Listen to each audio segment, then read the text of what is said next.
Hey guys, welcome to another video. Today we're going to be doing a 30,000 mile service on my 2022 Subaru BRZ. Again, codename Sylvie, with plans to turbocharge her in the future. I really wanted to make sure I keep on all my maintenance as I just got to 30K. So in this video, I'm going to teach you how to do an oil change, tire rotation, cabin air filter, diff fluid, trans fluid, brake fluid, as well as that PCV valve. Now, I know this isn't going to apply for some of you, but I also have radium oil catch cans in my BRZ, and I'm also going to be changing those out, dumping them out for any of the excess blow-by they got through. Just go ahead and just clear the whole system, get everything cleaned up. So we're going to go ahead and get right into it.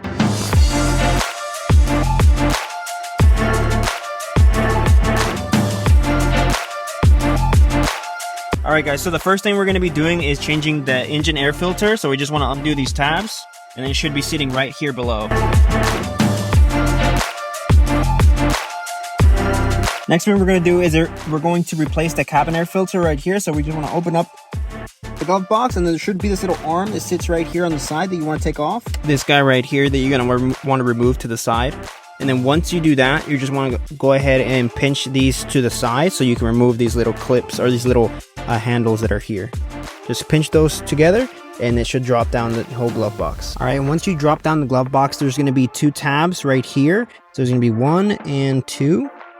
So once you take that off, your cabin air filter is going to be right inside. All right, so since I have a reusable air filter and cabin air filter, instead of replacing them, I'm going to clean them off. So I'm going to be using K&N cleaner for the cabin filter and then K&N cleaner for the engine air filter. So I'm going to spray these down and let them sit for a while so I can rinse all of the stuff off, and then just recharge them with the air oil filter for the air filter, and then the cabin air refresher. Moving on to the PCV valve.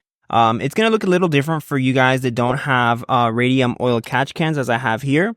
You're going to be following a hose that goes from the intake manifold right here on the top to the bottom of, or really the top of the engine. So you're looking at this guy right here.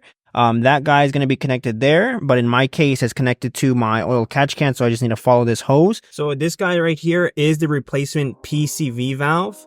But this is exactly what it's going to look like. This is where the hose goes on top, and this is where it threads into the engine. All right, and you guys are going to want to get a swivel socket with a 22 millimeter deep socket on there with an extension.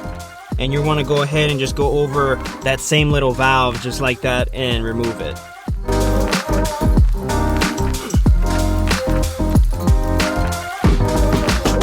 Alright, so we removed the old one. It does have some sealer on there, but for this install I'm not going to be putting sealer. If you want, you can, but you're just going to want to replace it with the new part. Alright, so again, this isn't going to apply to some of you, but I'm going to empty out my radium catch cans while we're under the hood already.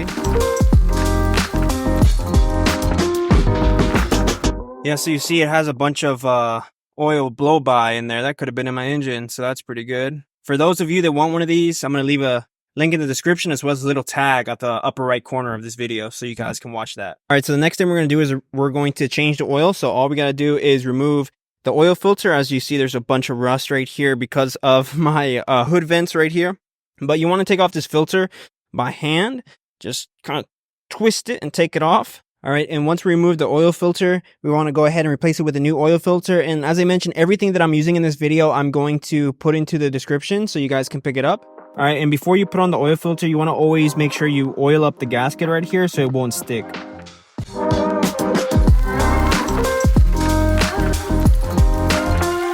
right, so once we do that, we want to go ahead and remove the oil fill cap. Put it to the side. I always like to put it onto the latch so it makes sure that, you know, I don't close the hood without putting that back on. And then just remove the dipstick. Just put it to the side as well. All right, so we're underneath the BRZ. We want to remove these 3 bolts right here to go ahead and give us access to the oil drain bolts.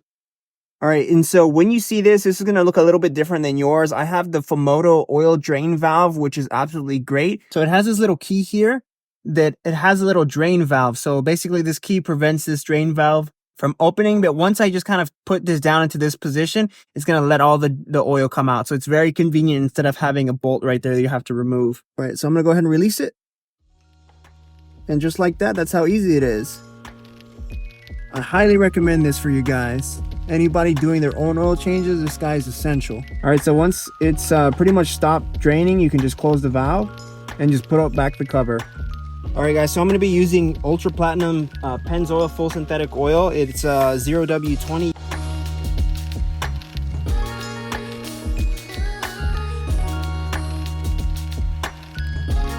So in case you guys are wondering here, this is actually a funnel that I bought from Amazon that helps me, you know, make sure all the oil goes in, and actually screws right into the engine block, so you never have to worry about any oil spills.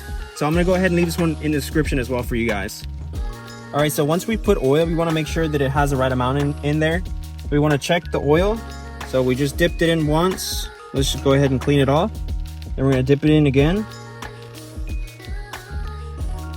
All right, so once we pull it out, we're gonna notice that the oil lever is right here. And once we turn on the car, the oil lever is gonna go down maybe to these little 2 points. What you want it to be at, you want it to be at this high point. You can have it to the middle, but I always recommend the high point or a little bit over to help with like oil consumption issues. But yeah, we're gonna go ahead and turn on the car and recheck the levels. All right, so once we turned on the car, we want to check it again. It's right about there, so that's good enough for me. All right, so we're at the back with the differential. We're gonna go ahead and change the differential fluid. So you want to unloose this guy right here, this bolt right here, and this bolt right here. You're going to need a 10 millimeter hex key to take those guys off. So you want to go ahead and take off the fill drain first. There's going to be a little gasket. Just make sure you remove that. Then you want to bring your drain pan over, and you want to go ahead and remove the bottom one. Be very mindful because that diff fluid is going to come out.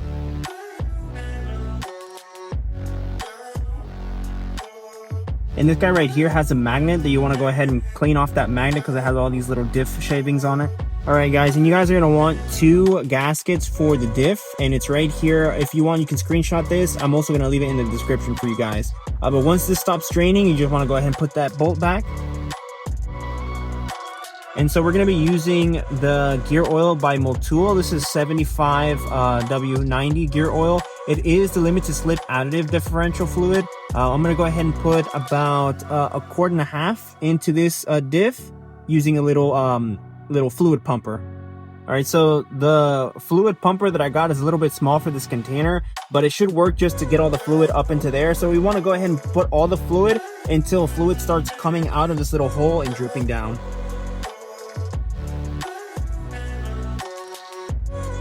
All right, so as you can see, whenever it starts draining like that, that means it's full. You want to put on the new gasket and put back the fill plug. All right, guys, so in order to get to the transmission drain and fill plugs, we have to remove this little shielding right here. It's held on by a couple 10 millimeter bolts. I think it's right here, here, there, and then a couple around the edges. So just remove this, and then we'll get to the drain and fill pan, or drain and fill plugs. All right, so now that we're on the driver's side of the transmission, there's going to be these 2 bolts right here that you're going to want to remove. So remove the fill one first, and then the drain one.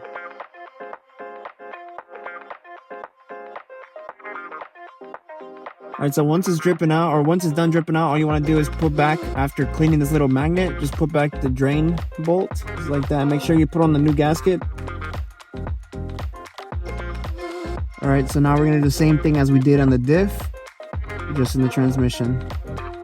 Or now that it started dripping, we can just go ahead and put the gasket back in, or the drain bolt back in. And then we're just gonna want to tighten it and put back the shielding. All right, so the next thing we're going to do is do a tire rotation. We're going to put the rears in the front and the fronts in the rears. But once we do that, we're also going to be bleeding the brakes. So I'm going to go ahead and take off the wheels. All right, so we got Tito right here. He's helping us out with the brake fluid. He's going to be stepping on the brakes right there.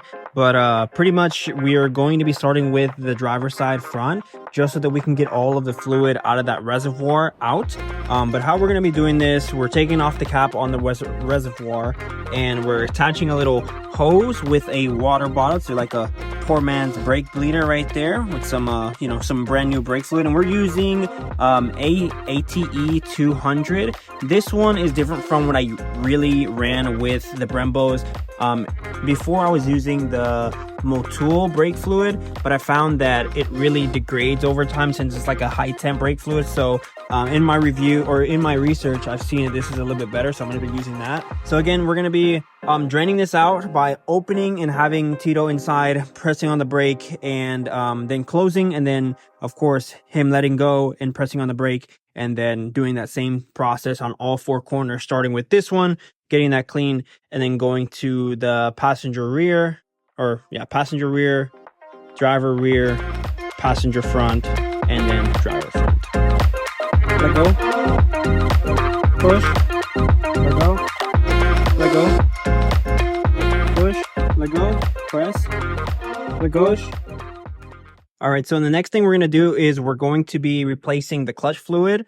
So it's this guy right here. This is the reservoir for the clutch fluid. And then we have the slave cylinder down there with a little nipple for to bleed the fluid. So again, same thing with the brakes, putting the line on and then opening it, having him pushing it in. And then whenever I close it, he has to lift it up, or he has to lift it up manually for it to, reset itself. And then you just have to make sure that reservoir doesn't go full, and you just keep changing it until it looks semi-clean like this guy here. Push in.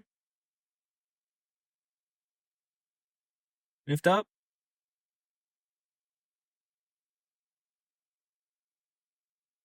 All right, guys, and just like that, we finished up our 30,000 mile service on Sylvie. If you guys enjoyed this video, please drop a like, leave a comment on what you guys want to see here in the future on this channel. If there's, if you want to see more maintenance, if you want to see me detailing Sylvie, if you guys want me to talk to you about some of the pros and cons with the new BRZ, but yeah, just give me some feedback. And I hope this video helped you guys that are wanting to do it yourselves. I'll see you guys in the next one.